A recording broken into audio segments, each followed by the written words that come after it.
Alright guys, welcome to another fascinating tutorial. This is gonna blow your mind. Actually, not really, but anyways, I thought, I'd kind of build it up a little bit. And in this video, I want to start off talking about strings and variables and how to make multiple line string variables. Sounds pretty fun, huh?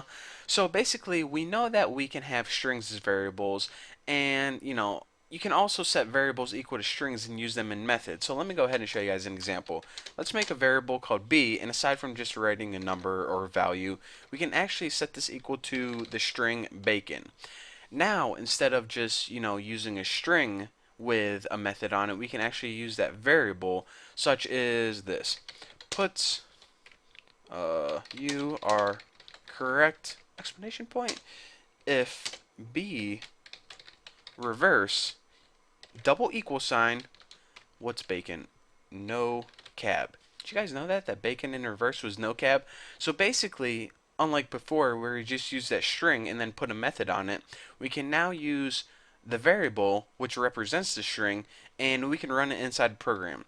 So we're saying, okay, print out on the screen you are correct if the reverse of bacon equals no cab. Does it? Yes, it does.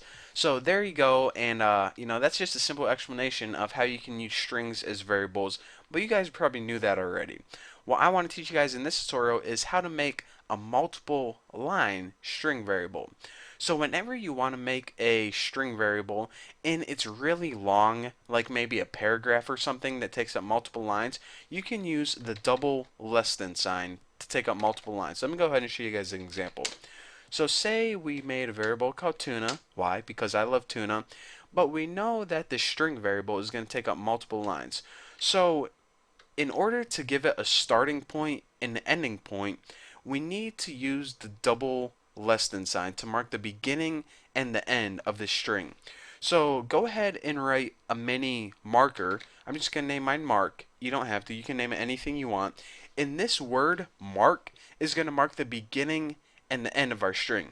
So go ahead and hit enter and check it out.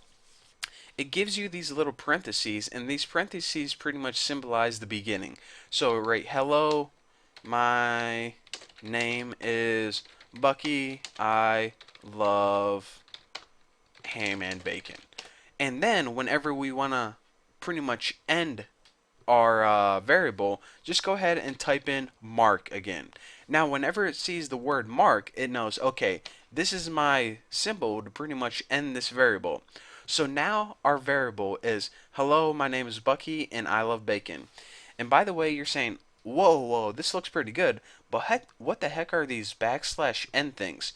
Well, in computer programming, backslash n means new line. So basically, whenever you see this, it pretty much means, okay, go to a new line. So let me go ahead and just put, wow, spelled that wrong. Puts tuna on the screen and check it out.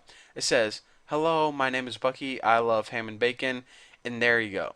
So just remember that whenever you want to make a multiple line string variable, you need to give it a starting point and an ending point. And you do this by symbolizing the word that you're going to use for your starting point and ending point with double less than signs. Now after that, just go ahead and write whatever variable you want to use, and then whenever you use it, it marks the end of your string variable. So there you go for this tutorial. Hopefully, well, I'm pretty sure I confused you guys enough for now. So I'll give you a break, and once you decided that you want some more damage, then go ahead and move on to my next tutorial where I'm going to be talking about interpolation using expressions inside strings. So anyways, thank you guys for watching. I'll shut up now, and I'll see you next video.